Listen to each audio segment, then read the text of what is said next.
I was on 208 Squadron, and John Broadbent and I were asked to go on to the QWI course, which is a pretty comprehensive course on the Buccaneer. It's a very difficult course, very pedantic course. It's a course whereby you're expected to have to perfection the whole time with your briefings and your board work, your briefings, your debriefings, and your flying, all the rest of it. So it's a throwback from the Navy. It's an incredibly difficult course to do. Well, I was on the QWI course with John, and 208 Squadron were sent out to Red Flag.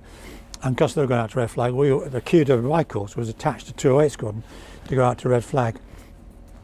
So we flew out with them to Nellis Air Force Base, and we operate a different unit really. There were 8 of us. There was 2 instructors and there was 3 pairs. So I was lucky with mine have John Broadbent. So we arrived out in Red Flag, and of course the Americans couldn't believe it. You know. These Buccaneers arrived over there, and they looked pretty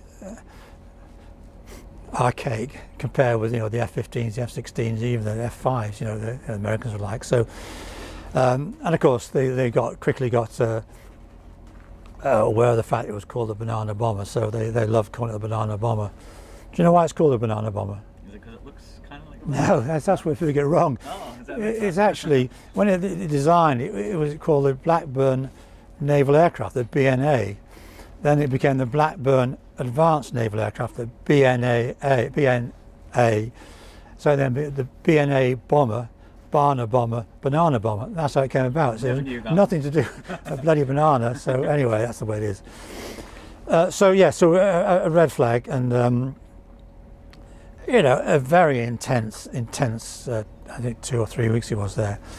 And I think a lot of people have heard about it. The Buccaneers flying low level and doing well, but I don't think the story's ever been really told. That it's only half the story of what you know, flying low level.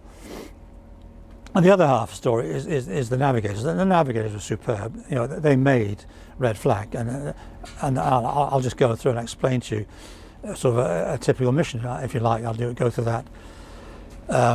We'd arrive in the morning. We'd be given our task. Say we're given an airfield attack. Say, you know, tossing a 1,000-pounder, tossing a stick of 1,000-pounders. We only toss one. Tossing a 1,000-pounder. Someone coming through for a lay-down attack, then a couple of guys doing a couple of dive attacks to take out the infrastructure. The lay-down attack would try and take out the runway, laying a stick of bombs down. So you'd plan the coordinated attack, and the coordinated attack relied enormously on the timeline. Is that you pick your IPs for the target, and obviously you want to try and come in different directions to confuse the enemy. And then you'd work backwards. You know, you can often work in a few timing points where you can delay or pick up time, whatever, and then you work the route back. So we've been planning that. We'd plan the route. My nav would plan the route, and we'd delegate the other navigators to plan their IP to target. I, if I was leading the formation, would prepare the briefing, etc. And then we'd brief the mission. We'd brief what we're going to do, and then walk out the airplanes and get airborne. Get airborne in 2 pairs, and we'd fly to the exercise area at about 10,000 feet. I don't know what it was, in battle formation, and then we'll descend into the tactical area. And we'll descend low level, say that to about 100 feet initially. And then as we came towards, we're flying over the desert, flat desert. As we came to the cap area where you got a combat air patrol in front of you, we'll descend down to about 10 feet, something like that, about 550 knots. But we found that, you know, that at that height we actually leave in dust trails a bit, so we just climbed up a bit to 20 feet, something like that, so we didn't leave any dust trails. So we'd see the cap, we'd see the airplanes, and you couldn't, at 20 feet, they couldn't touch you really. You couldn't get a gun's kill with a lead on the gun.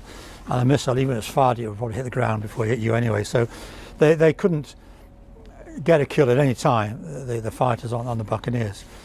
So, as I said to you, the navigators in the back, of course, they were monitoring all this. We're going high speed, 540 knots, and they were running the timeline. They're keeping an eye on the time on the target. We had a time on target. We had to make the time on target.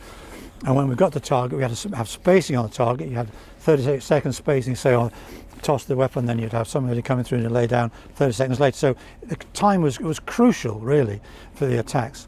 So anyway, we would progress along the desert, and then we came up towards the hills there, and the fighters would expect us to if that was a hill there, to climb up and push over the top like that, and the fighter would come down behind and try and get a sky shot. You were actually skylining it, they would try and get a sky shot like that.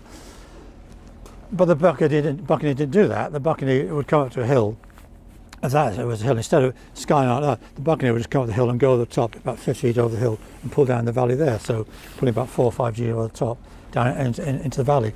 And this is where the navigators again, they were superb, you know, keeping pace of what was going on, because the kit in the back wasn't wonderful. The nav kit, as I mentioned before, is designed, you know, for the Navy really. So the lead navigator would be keeping an eye on what was going on the whole time. All the other navigators were aware of what was going on.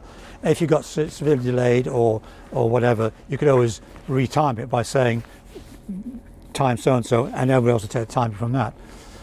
So then we'd attack the airfield, and of course you're going through. Once you've gone through the cap, you've got the missile sites you're flying through, and of course you're flying pretty low. You know, you're down 50, 20, 30 feet, so you know, missiles tend to point upwards, not downwards. So, 20, so you know, and so they had no chance really. yeah. And then you came to your target. So the lead guy would toss his weapon. And of course, the thing about tossing a weapon is that on a medium toss is that you toss the weapon. As soon as the better weapons have gone, you pull into a hard pull down at 4 or 5 G, 150 degrees of bank. So there's no chance of a missile. You know, the airplane's moving so much.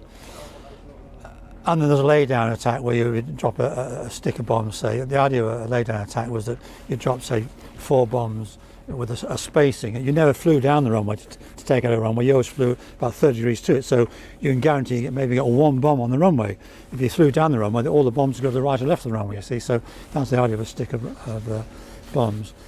So lay-down attack, and then the guys who came in to do the shallow angle dive bombing would pull up again, and the airplane was moving all the time, so the chance of being shot down by a missile were very remote. So they'd drop their bombs and they'd scoot out. The guy that had the hard time, of course, was the guy doing a lay-down attack, and the difficult lay-down was that you were limited to your height. You couldn't come in really low level on a lay-down attack. Every weapon on an airplane or a missile, when it leaves the missile launcher or when the bomb leaves the airplane, is not armed. A missile, when it's launched, it's armed when it accelerates at a certain speed. On a bomb, a retard bomb, when you drop the bomb, there's an arming vein on the back, and it arms the bomb, and it needs 130 feet to arm. So you have to fly level, minimum about 150 feet. And a classic example of this is in the Falklands War. I don't know if you remember that. The BBC showing the pictures of these A4 Skyhawks coming down the bay, and I was in Glasgow at the time. I was flying for Monaco Airlines, and I saw these pictures, and as soon as I saw them I thought, I can't believe that, because these airplanes are coming low and dropping their bomb, and they weren't going off. And they weren't going off because they were too low. So thanks to the BBC, of course, the Argentinians said, oh, that's great, our bombs aren't going off. So what they did, they changed their attack to shallow dive bombing with 500-pound retard bombs, and that's what Sagana had. Anyway, you know, that's a different story.